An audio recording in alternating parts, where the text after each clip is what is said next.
When summer is just around the corner, the garden can be quite empty of harvests. And yet, this morning, for example, I was harvesting a lot of vegetables. And how do you do that? Well, a lot of it is about overwintering plants. And that's what I'm showing you in this video, the secrets of best times and how to look after your plants over winter. And this is annual vegetables, so it's not perennials. It's not asparagus and rhubarb, which are also very good for having early harvest. But you look at the overwintered possibilities, and what that does is gives plants time to establish in the previous summer and autumn, and then they've got a strong root system. They're giving you harvest sometimes in the autumn as well as winter and spring, and then in the spring you really reap the benefit because they're growing so fast compared to sowings made in late winter, early spring, which are still putting their roots down. And with spinach, for example, the difference is remarkable. We've been picking spinach here since October, even late September, from an August sowing, and not a lot in the winter. So when we talk about winter vegetables, we're not talking about massive harvests in the winter, but it's more plants that survive the winter to then also give fantastic harvests in the spring. And we've had some wonderful picks from spinach. We're picking chard as well, similar, but that was sown a bit earlier. That was sown late July. This is sown in August. So you've got these fantastic contrasts. Spring onions is another one that really stands out because overwintered salad onions during March and April are actually quite prolific, or can be if the weather's mild, whereas the ones that were sown, say, mid-February, they're only little tiny seedlings. The abundance you can enjoy in late April through May, in our climate that's called the Hungry Gap, is phenomenal, including, for example, broad bean tops. They make a fantastic tasty green. We were picking this morning some white broccoli, and that was preceded in April by purple sprouting broccoli. Beautiful vegetables to eat in early spring, and the purple sprouting is actually finished now. So we got a whole succession, and then there's slightly later sowings, turnips, radish, picking this morning, and spring greens overwintered. Leeks sown actually this time last year. We had just sown leeks for next spring.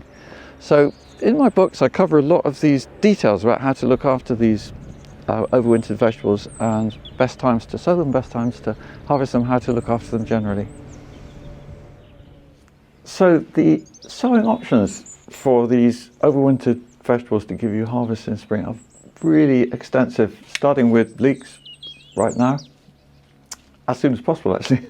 So when I say that, up till mid-May maybe, and then that's late spring in the southern hemisphere, for example, and then we get into early summertime around the middle of June up to solstice, that you could be sowing broccoli, white broccoli, purple broccoli. Just make sure it's a sprouting type of broccoli and not one that is scheduled. They give harvesting times on the seed packet, or should do. You want the later harvesting time, which is in late winter and through spring. And then we have in summer, so late summer, August, is spinach is the big one. It's actually the best time in the whole life of spinach, or the whole year of spinach, to sow it is in August, and that's to transplant by the end of August usually.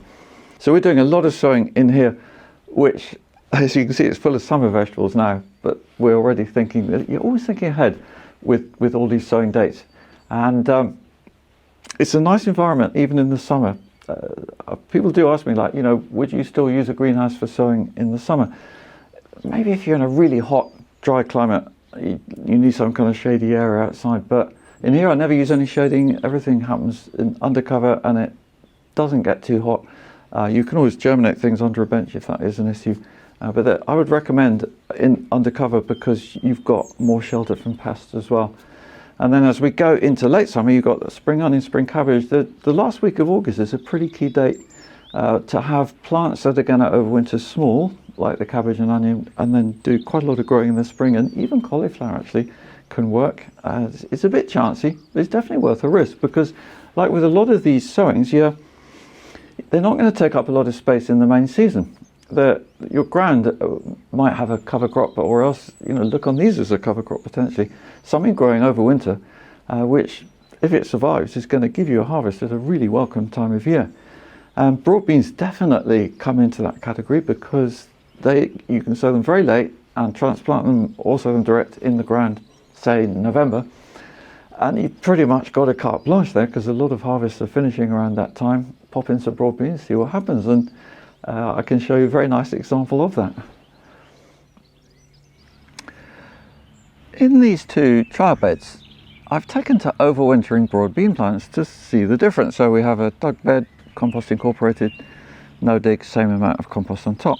And I did the digging on the 3rd of December this year, and on the 7th of December we transplanted some month-old broad bean plants, same number in here, and watched the growth with interest over winter, and then did harvest actually from mid-February to early March, and the harvests from here were significantly less actually. So the dug soil did not grow so well over winter compared to the no dig, which illustrates one beautiful part of, when you're no dig gardening, you've got, I reckon, much more chance of having success with these potentially difficult, some of them, overwintering issues like, what's going to happen about slugs and growth in general, drainage.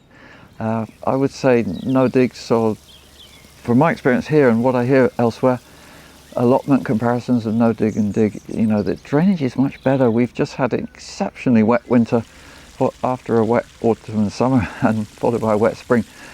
And yet the growth here, as you can see now, is pretty abundant and it's standing up to the conditions. So no dig will really help you to succeed your overwintering plantings. In this garden there's a very nice selection of overwintered plants where, for example, the brassicas, we had mesh over them all winter because they're very prone to pigeon damage. So there are sometimes good opportunities to use covers which will really help you succeed. And we've got cabbages for picking leaves, cabbages for little hearts, and cauliflowers which will crop towards the end of May maybe. So just from one planting, these were all sown at the same time, 30th of August, and transplanted on the 2nd of October, covered with mesh right from day one. And the mesh doesn't need to come off. The rain goes through, keeps the wind off, the worse the wind, and stops the pigeons eating the leaves. So it's a very simple way to protect overwintered plants that are liable to damage, whereas the spinach here, for example, actually is amazingly hardy. That's had no cover, and fortunately the pigeons don't eat that here anyway. Whereas the chard is a bit more frost susceptible, so I put fleece over it in January. Just in one particularly cold couple of weeks we had, just draped the fleece right on top. But I didn't leave it on all winter because fleece is a bit more fragile to wind and being torn. It's not quite as strong as mesh, but it does give a bit of extra warmth. So you've got those options.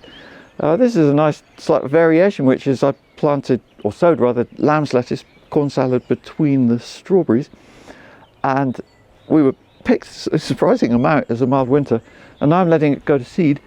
I need to catch this one before the seeds drop, but the idea is it's just one potential seed, and I'm pretty sure the strawberries are going to grow through that. And finally we have the broad beans, which are sown a bit later than the other ones. These went in on the 1st of December, sown direct. So I hope you've enjoyed this little tour of possibilities. Have a go and think ahead. So check out the options and see what you can do. One final beauty about no dig is that you don't have to worry. I don't worry about rotation. So I see a gap, I'm making my sowing. Make your sowings according to what you want to grow and eat, and then find somewhere to put them.